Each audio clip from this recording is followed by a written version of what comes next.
Oh, don't forget to like and subscribe and share. Mm-hmm. Okay? Like, subscribe, and share. Yeah. Like, subscribe, and share, though. Do it. Like it right now. Right now, though. Right now. And then go to the other videos. Like those. Yeah. If you already like those, go ahead and leave a comment that you liked it. And share it to your Facebook. Subscribe. All that good stuff. Send it to your peoples. Yeah, don't just and tell text them me. Subscribe. Don't write in the comments, oh, I love what y'all doing, but you ain't subscribed, homie. What? Because you ain't subscribed, I take it as disrespect, and I got your contact in my phone. Shame on you for watching this video and you ain't subscribed to this channel. Let's go. What's up, everybody, and welcome to another episode of From Our Perspective. I am your co-host. My name is Chris, and this is my lovely wife, Alicia. And right now, we are doing episode 3. We've had a great response, and I really enjoyed all the questions. And so with that being said, you got anything you want to start off with? Nope. No bangers today? Nothing? Banger! Banger! Banger! Why did you yell? You didn't have to yell. Banger! I'm about to backhand you with a banger if you don't chill out. Because I specifically asked you. Alright, so since you want to get straight to it. First question. How prepared are your children compared to the way you grew up? Prepared in life. For life. Well, we weren't prepared for life to begin with.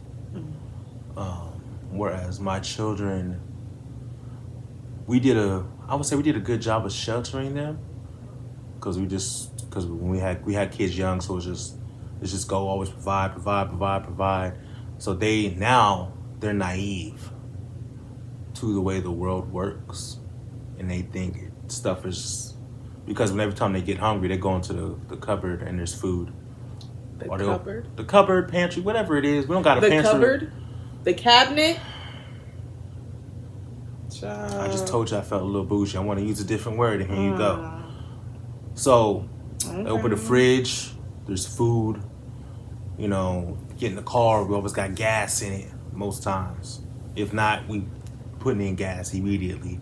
So they're very naive to the thing, so I don't think they're prepared for it at all because they think when we tell them stuff that is not true. So I don't think they're really prepared, and I don't understand why. When I have told them repeatedly, or they got a little summer job, they're making a couple dollars babysitting, and they want to do stuff. I'm like, okay, cool, so you gonna pay for that? And they're like, you're gonna pay for it. I'm like, no. You wanted to go here to eat, so you're gonna pay your way. Oh no, I'm good. Then we're not stopping. That part. Period. They think dad's supposed to pay. Well, you got your own dollars. Dad is off the hook. That's just my thought process, and yeah, so that's how I feel about that. I think that they are given how we wanted to shelter them from the bad stuff, but also educate them on money and finances and the way the world works. I think they might be a little bit more prepared than we were in that sense. Yeah. Yes, they still want us to pay for everything, but I think every teenager kid, they all do that because listen, if they money ain't good money when it comes for them to pay for something. Legit. Your money is always the best option when it comes time for them to spend it. And I remember being like that as a kid. Okay. But so far as having street smart. Oh. None. They weren't in the streets. Can't be smart about the streets if we weren't there. Listen. Knowing the hardness of life and how cruel people can be, they might have seen it little glimpses of it through someone else, through other people's stories, but not 100% directly. So I feel like they are unprepared in that way. And the way we grew up, I felt like all I seen was hardness and you know, what's the word? Like cruelty. Yeah. Growing up, there wasn't a whole lot of financial talking except how to spend it. You know, there wasn't a whole lot of that. So we were unprepared in that way. Yeah. Where our kids won't be. Okay. Because maybe I misunderstood the question. Yeah. Yeah, maybe I misunderstood. Because Ashley already has a bank account. Kamara will be getting one shortly. Has a debit card. You know, always been making a few purchases. They ask questions about and they I've been building their credit. So. Well, yeah, I was getting to that. Oh yeah, it took too long. They ask questions about credit. They ask questions about taxes and how, you know, why this cost this when, you know, before it wasn't, you know, just little things like that. And we take some time to like explain it the best that we can, our ability, you know, but they don't believe us about the hard times that happens in life because they haven't necessarily seen it. They haven't experienced that thing firsthand. So it ain't gonna be until they do, until they be like, "Ooh, Mama and Daddy had a point." But yeah, those are the differences, you know, right off the bat. Yeah, there it is. Moving along,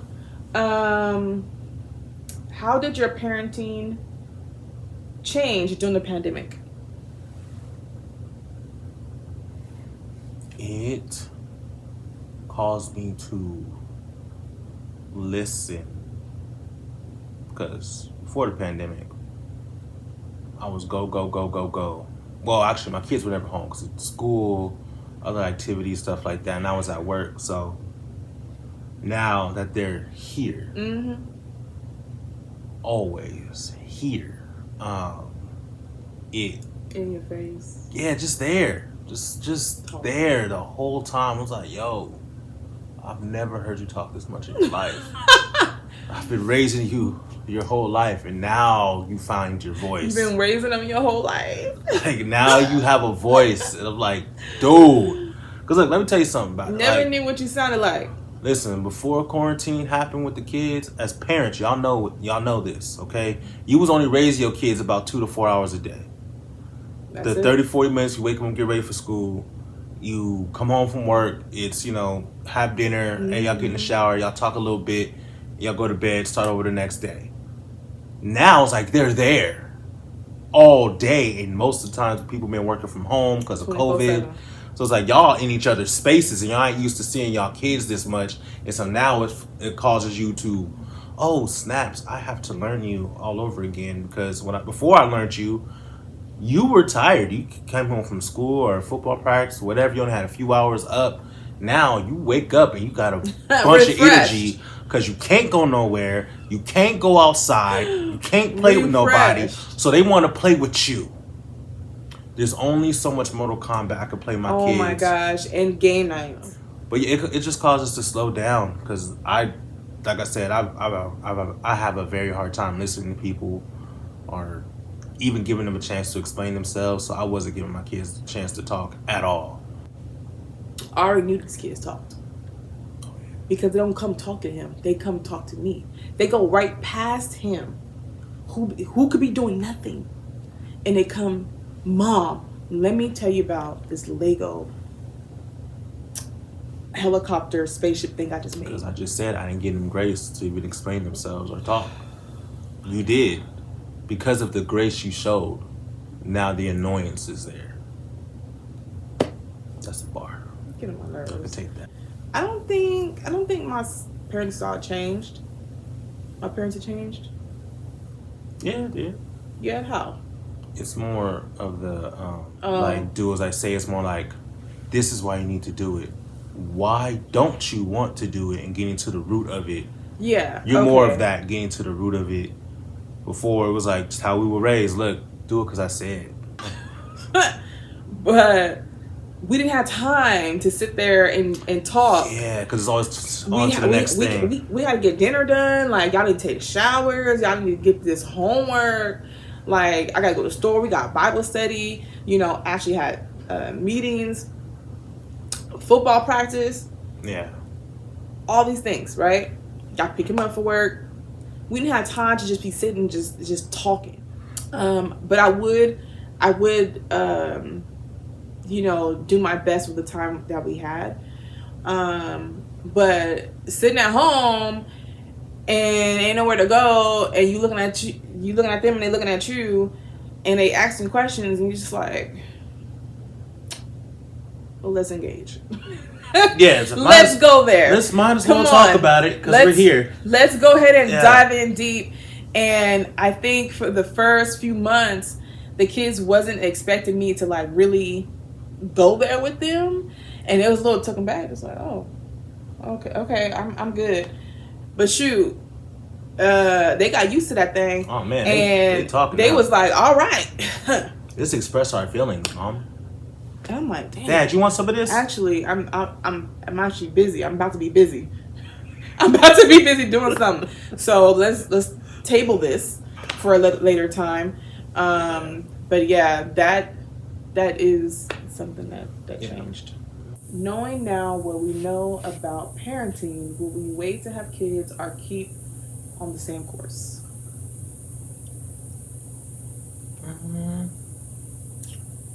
I mean, like, it's like on both sides for me. It's like, yeah, I would have liked to wait, knowing what I know now, is how to better be set up for it. And then, on the other hand, us having children young was the best thing for us that you don't Why, see. Because we would have been wilding in these streets. Like my friends, they wanted me to move to San Diego with them. They were going to college. I wasn't trying to go to college. But he would have been out here thought. I would have been thought. I would have been out here in these streets. So getting married and having kids young was the best thing for us. Calmed us down, forced us to slow down, and just shifted our priorities. First of all, I was already calmed down. Lies. I was already settled. In thought. Okay. So yeah. Yeah, it's like there's a lot of there's pros and cons. The pros is now our kids are older. We're able to enjoy each other more, go out more, and in our early 20s, even if we had babysitters, there was no money to go out and do stuff together. Now the funds are different, so we go out somewhere, we can go eat and do things, and it's more of a good time when you have more dollars in the bank. No, for real, you got a couple dollars in the bank, you can do more fun things and just enjoy time. Yeah. And so he bougie when he older. I wasn't always like this. Yes, he was. No, I wasn't. The only reason why he didn't act on the impulses is because the money wasn't there to do Well, now it's there, and you darn right I am bougie. So he was always this person. Yes. He just didn't have the money to do it. He would look at the appetizers. Oh, you darn right I would. Come on now. Yes, I look at the appetizers. I look at the dessert. I look at those expensive $5-6 drinks. Now I'm getting 1 or 2 appetizers, an entree, and if we're not too full, I'm getting a dessert too, and I'm getting a drink. Mm-hmm. Before, we're gonna get this appetizer, and this is my entree. I'm gonna get this cup of water. Legit though. With the lemon. And we're gonna put 30 packs of sugar in here to make some lemonade. Oh my god. That's what we're gonna do. I became bougie. So yeah, okay, and all in all, no, I wouldn't like to wait. I would like to just get it out the way, start having kids, and then when you get older, as you're growing through life and you're experiencing things through life. Now I can explain it to my kids, and they're at an age where they can understand it. So like I talk to my kids about credit all the time, and like my oldest son, I put him on my credit card when he was 14, and I told him, I was like, look, bro, by the time you're 18, you're gonna have great credit, and it's up to you to maintain it. But I'm gonna set you up with great credit. Like I'm gonna start you off there. My daughter, I'm about to put her. She's about to be 14. I'm about to put her on one of my credit cards. It's just because now that I learned about credit in my early 30s, now I'm able to talk to my kids about it and implement plans. But yeah, so yeah, I would wait. I would wait, and I like being able to go out at night. You would wait or wouldn't wait? I wouldn't wait. Okay. Yeah, let's get that out the gate. Because I do like going out and not having to worry about a babysitter. That's one of the great things in life. One of the greatest joys. Yeah. When people want us to go out there, ask, let's go do this. I gotta find a babysitter. That's crazy. We'll meet you at the restaurant. Legit though. My kids can watch themselves. Hey, where's the kids? At home. The house? Like, what are you talking about? Who's watching them? Themselves. All they need is, right now, kids, all they need is Wi-Fi. That's all they need. Wi-Fi is on. They good. Most times, they don't even eat by the time we come back. The food is untouched. If I don't make them plates before we leave, they're not eating. They're literally in the room just on the game all day. So yeah, yeah. Look, you don't talk for 5 minutes. Your mama. Leave this in there too. Truthfully, probably wouldn't even have kids.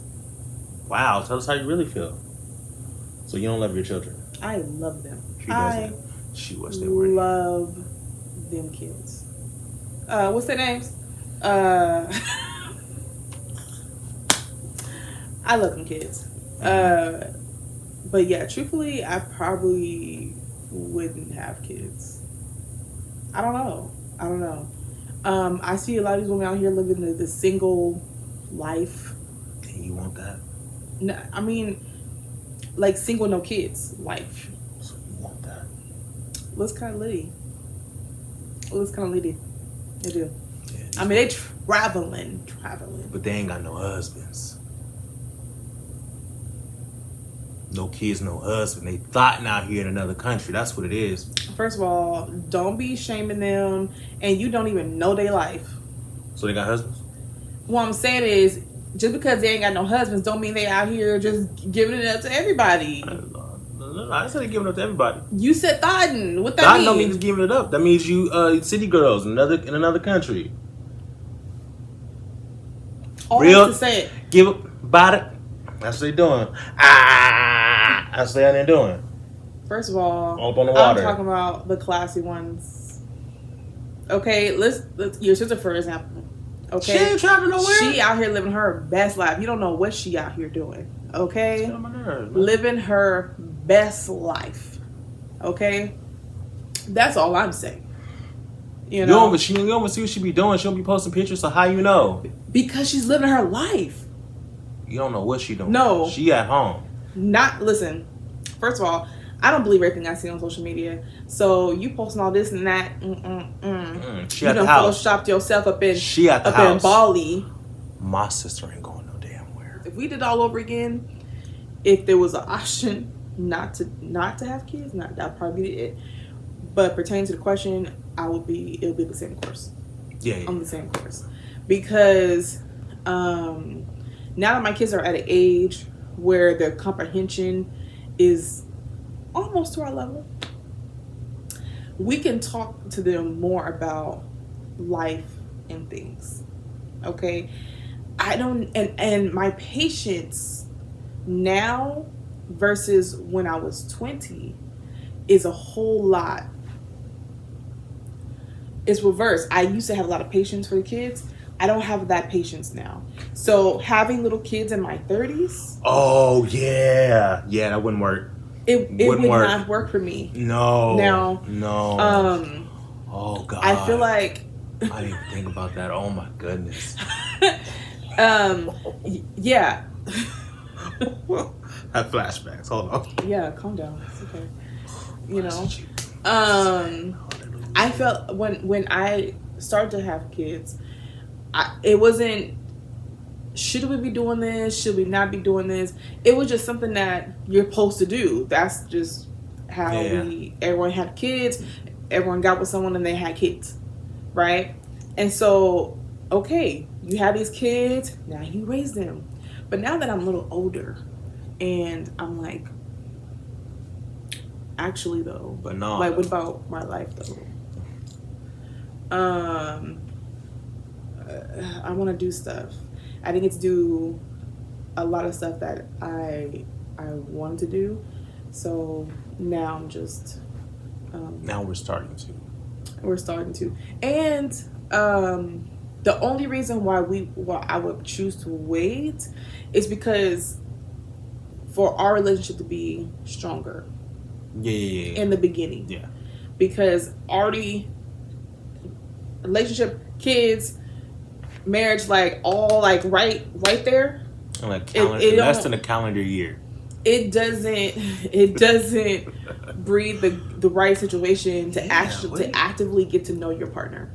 Yeah, I think it was from the moment we got married to when we had our daughters, probably what, like 15, 16 month period? Mm-hmm. Yeah, it was all like, it was just boom, boom, boom, boom, boom, boom, boom. All right, next. Yes. Within 36 months, 3 kids, marriage. Yes. Heartache. And then now you're not even living. Yeah, we weren't living. You're not living a married life. You're living a parent life. That's a bar. Clap it up for Babe one time. Okay. I'm gonna put that. Y'all gonna read that. Say it again. Oh my God. I don't know what I said. She said, "You're not married. You're not living a married life. You're living a parent life." Yeah. So, and what I've always heard was, you got to get to know your spouse. You guys have to learn each other. You know, you have to communicate and talk. I'm like, okay, but what do that look like? We talking, but every day it's about the kids. Yeah. What they got to do, school shots, you know, like Ashley's asthma, her allergies. She can't eat fish. She swole up today, you know, from touching a dog. We wasn't getting to know each other if we're talking about the kids and like the problems of the household and things like that. And that went on for a lot of years. All right, last question of the day is, and we might take a little time on this one. Okay, what did you do to break those chains caused by your parents' bad habits? Well, first of all, you got to recognize the bad habits, recognize the change, and recognize the bondage. Jesus. It took me 33 years to recognize. For those who don't know, I'm 33. Literally, it was this year where I recognized the bondage of poverty that was on my family.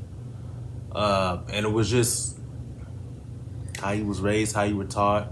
My grandma struggled. My mom struggled. Where in turn, I struggled. It got to the point where I was penny pinching so much and not enjoying life to where I really had to have a conversation with God. It was a lot of prayer, fasting, and just seeking God, studying. And it was really just sometimes God, he'll take you through the journey. He ain't going to, just because you asked 10 years ago, don't mean he's going to give you revelation. Right there. Was you ready 10 years ago? I totally wasn't ready 10 years ago. Okay. But I was ready this year, though. That's for sure. Man, he told me. What did he tell you? He basically said, like, my whole thing is, I want to make sure I have enough money for rent. Because that's the biggest bill. That's the one bill that I could go without lights. I can go without heat, whatever. But it's like, if it ain't going to kill me, is what I'm saying. Mm-hmm. You know, we can't pay our light bill. It ain't going to kill me. It's going to be uncomfortable, but we still got a place to live. Whereas... As soon as they send like any type of like past due anything, oh, I gotta pay it. Yeah, I was at the point where it's like, I'd rather be broke until my next check, but know all my bills are paid. Until a guy was pretty telling me, and like it was, you know, I'm thinking I'm being responsible, but really what I was doing is I was taking away from my family. Where it's like I was just working to pay bills, so God was really telling me, listen, that $40 you would spend going out with your family is not gonna make you homeless. Like, that $40 is not gonna stop you from paying your bills. And so it was really my faith. I didn't have faith in knowing that God will provide. I'm like, yeah, I knew I was gonna get a check.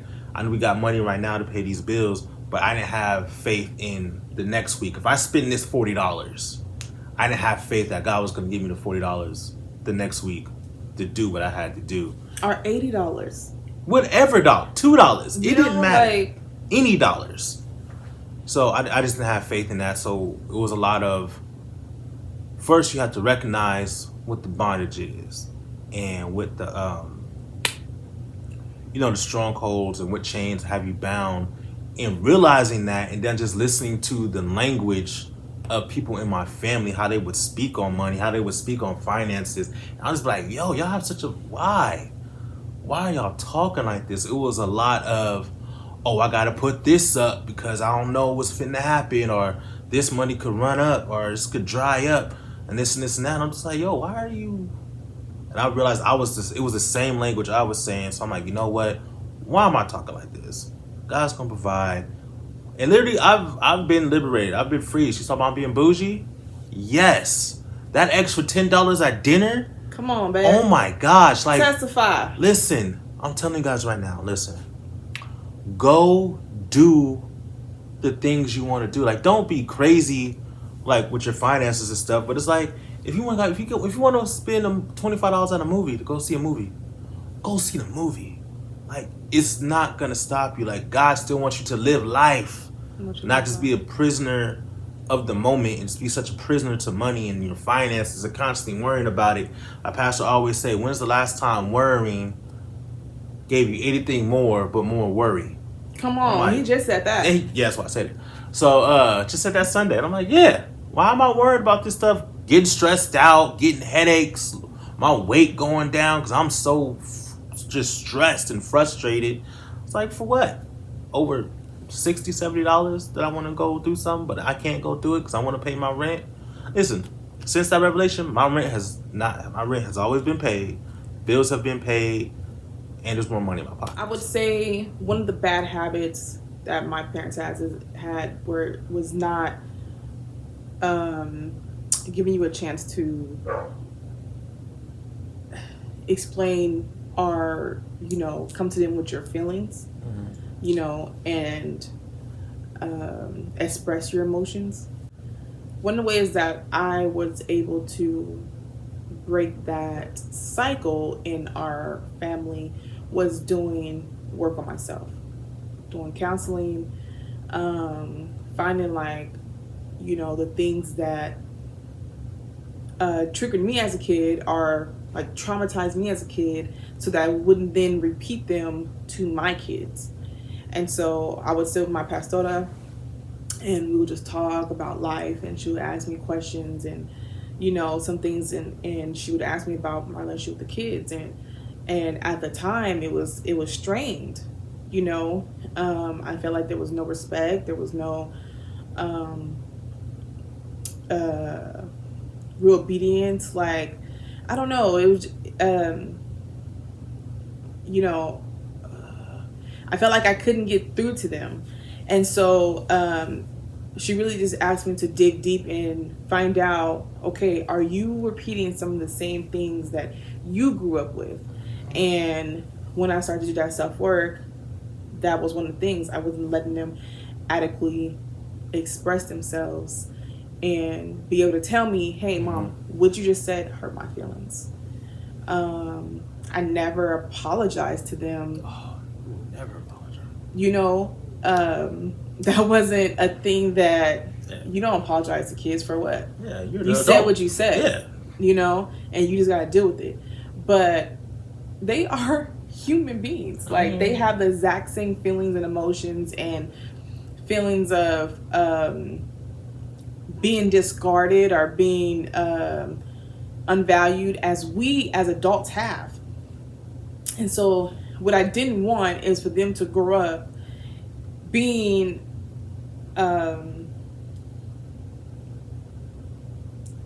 all of the things, being emotionally incompetent Not being able to tell someone how they feel about something, letting someone walk all over them because it looks like it's the same like situation that I was in with my mom and she wouldn't let me say what I had to say, so I'm just gonna be quiet and let them do what they want.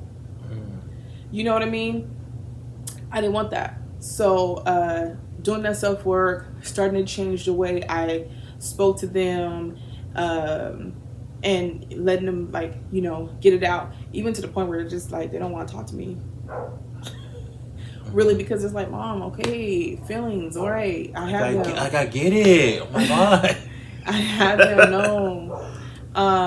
So yeah, definitely this last year, that was, you know, thrusted like into practice, fully, and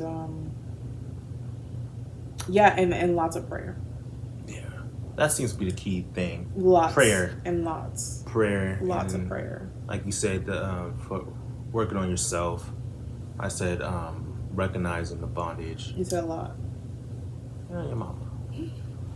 So, yeah, so that's a lot of things. In recap, it's prayer, recognizing what the bondage is, and then working on yourself to break those chains, and you know, just pretty much just redo the foundation of your life, and just let God build on top of that. And get to the feet of Jesus. Definitely. Oh yeah, that's where that came to me, at the feet of Jesus. Come on, I was now. laid out in the spirit. Just come on now. Okay, what did it do for you? Sleep in the spirit. Huh? Amen. Yeah, so God keep you, God bless you.